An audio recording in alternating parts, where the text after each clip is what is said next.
نظر میں بھارت کو تو کامیابی ہو گئی، امریکہ نے تحفظ رانا کو بھارت کے حوالے کر دیا، اب مقدمہ بھی چلے گا، آپ کی کیا توقعات ہیں؟ بھارت میں تو اس وقت کل چونکہ اس کا لینڈ کیا طیارہ،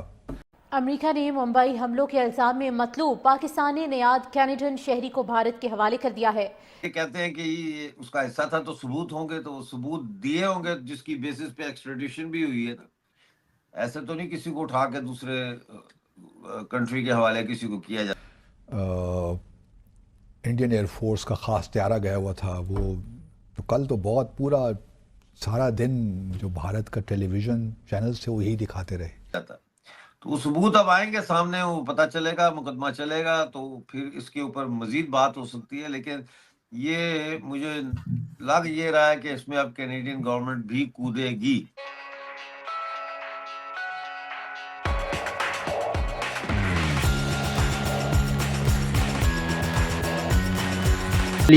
ہلچل مچی ہوئی تھی بھارت میں کہ جی بہت بڑی کامیابی ہمیں مل گئی، اور اب ہم پاکستان کو ایکسپوز کریں گے کہ پاکستان کا کتنا بھیانک کردار رہا ہے ممبئی حملے میں۔ پاکستان تو فکسیشن ہے جی ان کی نا، پاکستان کے بغیر تو ایک دن نہیں گزرتا ان کا۔ اچھا، اب تحور حسین رانا، نو ڈاؤٹ کہ پاکستان میں پیدا ہوا یہ شخص، لیکن پچھلے کئی سالوں سے یہ پاکستان سے باہر چلا گیا، اس کے پاس کینیڈین شہریت تھی، اور شکاگو میں اپنا ایک بزنس رن کر رہا تھا میرے خیال میں، فرسٹ ورلڈ امیگریشن سروس،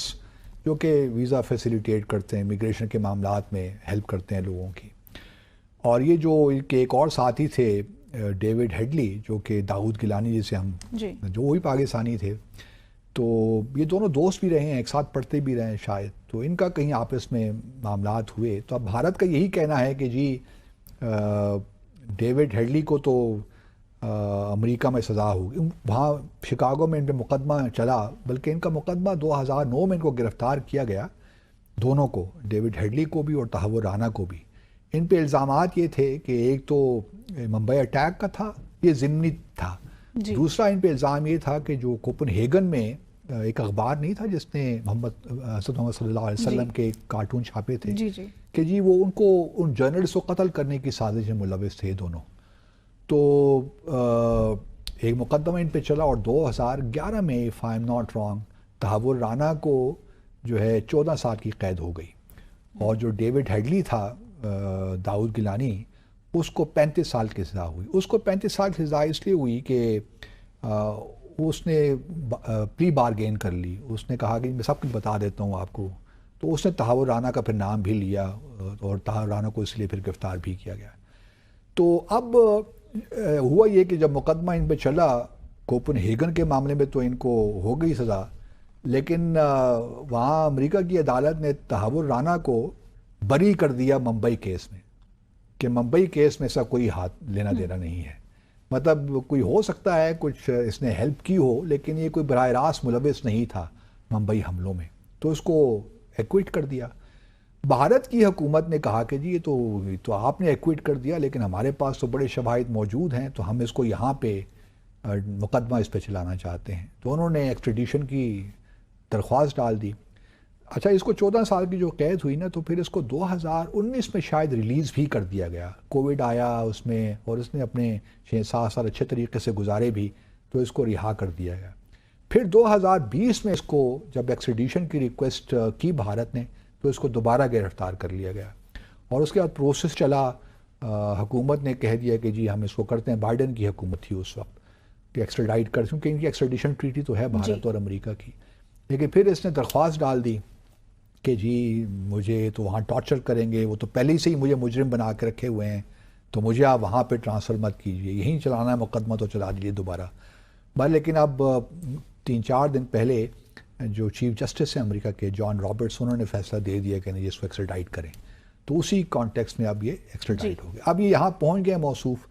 اب 18 دنوں کا ریمانڈ آپ کہہ لیے مل گیا ہے نیشنل جو انویسٹیگیشن ایجنسی ہے بھارت کی، اب وہ پوچھ گچھ کریں گے، پھر چارج شیٹ بھی آ جائے گی سامنے، اور پھر مقدمہ چلے گا۔ مقدمہ کتنے عرصے چلتا ہے وی ڈو ناٹ نو، ممکن ہے کہ ہفتہ 2 ہفتے چلے اور اس کو سزا ہو جائے۔ یہاں میں یہ بات یہ کہنا چاہتا ہوں، کیونکہ بڑا زبردست پروپیگنڈا ہونے جا رہا ہے یہ تھیٹرکس جو ہے نا بھارت سجائے گا اس کو لے کر، پاکستان کو سو کالڈ ایکسپوز کرنے کی کوشش کریں گے کہ پاکستان کے ہمارے ISI ملوث تھی، ہمارے لوگ ملوث ہیں، سو آن اینڈ سو فورتھ، جو بھارت کا نیریٹو ہے۔ میں یہ اس طرح بتانا چاہتا ہوں، اور ابھی بھی دیکھیں نا مختلف، ہم بلکہ پچھلے دنوں دیکھ رہے تھے جوائنٹ اسٹیٹمنٹس امریکہ اور بھارت کی، جو 13 فروری کو بھی، کیونکہ اس کا اعلان جو ہے نا باقاعدہ 13 فروری کو ٹرمپ نے بھی کیا تھا، جو پریس کانفرنس کر رہے تھے وزیر اعظم مودی کے ساتھ، اگر آپ کو یاد ہو، وزیر اعظم مودی نے پریزیڈنٹ ٹرمپ کا شکریہ بھی ادا کیا تھا تحور رانا کے معاملے میں۔ اب ہمیں تو یہ دنیا جو بھی کچھ جوائنٹ اسٹیٹمنٹس آتی ہیں بھارت کی امریکہ کے ساتھ آئے یا کسی اور ملک کے ساتھ آ جائے، تو اس میں یہ لکھا ہوتا ہے کہ جی ممبئی اٹیک ٹرائل جو پاکستان میں چل رہا ہے اس کو ایکسپیڈائٹ کریں آپ، وہ اور جن لوگوں نے ممبئی اٹیک کیا تھا اس پہ آپ جو ہے ان کو سزا دیجیے ان کو۔ اب کون دنیا کو بتائے، ہمارے نیریٹو میں تھوڑی سی کمزوریاں، حالانکہ کلبھوشن جادو ہمارے پاس پڑا ہوا ہے کتنے سالوں سے، لیکن ممبئی اٹیک پہ بھی ہماری کمزوری ہے کہ اپنا نیریٹو صحیح جو حقائق ہیں دنیا کے سامنے رکھتے نہیں ہیں۔ میں صرف اتنا بتانا چاہتا ہوں کہ اجمل قصاب جو تھا، جو کہ واحد 10 ٹیررسٹ تھے نا بقول بھارت کے، اس میں سے ایک زندہ حالت میں پکڑا گیا تھا، واحد اجمل قصاب تھا۔ جی اس کو بچائے گی کینیڈین گورنمنٹ؟ کیا آپ کو لگ رہا ہے کہ جو آدمی ایک ٹیررزم کے ایکٹ میں انوالو رہا ہے اور خود مان رہا ہے اور ساری دنیا دیکھ رہی ہے، پاکستان بھی سپورٹ نہیں کر رہا اس آدمی کو، ایسے میں کینیڈین گورنمنٹ کیسے نکل کر آئے گی بچانے کے لیے، جبکہ یہ سوال، پریزیڈنٹ ٹرمپ نے حوالے کیا ہے؟ جی یہ سوال آپ کا صحیح ہے بالکل،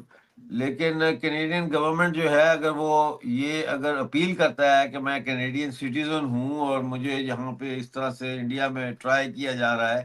تو کینیڈین گورنمنٹ کو انٹروین کرنا پڑے گا۔ اب وہ کس نوعیت کا انٹروینشن ہوتا ہے، وہ کوئی واچ گروپ بنا کے بھیجتے ہیں کہ بھئی دیکھو ٹرائل میں کو چیک کرو، آئی ڈونٹ نو، لیکن کینیڈین گورنمنٹ انوالو ہوگی، بڑا ہائی پروفائل کیس ہے، اور ٹرمپ نے بھی شرارت کر کے انڈیا کو بھیجا ہے، کیونکہ ٹرمپ جو ہے وہ چاہتا ہے کہ کینیڈا کو میں اپنی اسٹیٹ بناؤں، تو ٹرمپ بھی جو ہے نا وہ بھی کوئی سیدھا نہیں لیکن چل سر رہا ہے۔ ہاتھ تو صاف نہیں اس آدمی کے، سر یہ تو نہیں کہا جا سکتا نا کہ ٹرمپ نے کوئی گیم کھیلی یا نہ، یہ آدمی تو جو تھا وہ بالکل انوسینٹ ہے، اس نے کچھ کیا نہیں، یہ تو پاکستان تک نہیں کہہ رہا۔ نہیں میں یہ نہیں کہتا کہ یہ انوسینٹ ہے، یہ تو سوال ہی پیدا نہیں ہوتا جب ایک آدمی خود کہتا ہے کہ میں انوالو تھا، اور وہ کہتا ہے کہ جی انڈیا ڈیزروز دس۔ اس نے جو ڈپارٹمنٹ آف جسٹس کا ایک ہے بندہ، اس سے بات کرتے ہوئے یہ بات کی اس نے، تو وہ تو اس میں کوئی شک و شبہ نہیں ہے۔ میں اس کی انٹرنیشنل ریپرکشنز کے حوالے سے سوچ رہا تھا آج کہ کیا اس میں ہو سکتا ہے، کیونکہ کیس بہت ہائی پروفائل ہے۔ اب اگر تو اس کو سزائے موت دیتے ہیں تو وہ آئی ڈونٹ نو، عمر قید دیتے ہیں، لیکن یہ اپیل کر سکتا ہے کینیڈین گورنمنٹ کو، اور کینیڈین گورنمنٹ جو ہے وہ اس کو گھسیٹ کے لایا جا سکتا ہے اس کیس کے اندر۔ یہ ہائی پروفائل کیس ہے جی۔ تو سر اس سے کچھ فرق پڑے گا آپ کے خیال سے ہندوستان پاکستان کے ریلیشنز میں یا کچھ؟ کیونکہ پہلے اجمل قصاب کو بھی ہم نے دیکھا کہ بھارت نے پکڑا تھا، پھر سزا بھی دی تھی، لیکن اس کے بعد بھی ریلیشنز کچھ، حالانکہ اس سے بھی ہم مکر گئے تھے اجمل قصاب سے بھی۔ دیکھیں یہ جو کیسز ہوتے ہیں نا، یہ پبلک کنزمپشن کے لیے ہوتے ہیں، یہ عوام کے لیے ہوتا ہے۔ اب انڈیا میں جناب وہ ڈانس کر چل رہا ہوگا کہ جی پکڑ لیا، آ گیا، مودی زندہ باد، یہ پبلک کنزمپشن کے لیے ہے۔ یہ آئٹم سانگ ہوتے ہیں، فلموں میں آئٹم سانگ ہوتے ہیں نا، یہ وہ آئٹم سانگ ہے ذرا جوش دلانے کے لیے، جنہوں نے ٹکٹ لی ہوتی ہے اور فلم میں آئے ہوتے ہیں ان کو۔ اصل جو بات اور ڈپلومیسی ہو رہی ہوتی ہے یا جو بات چیت ہو رہی ہوتی ہے وہ دروازوں کے پیچھے ہو رہی ہوتی ہے۔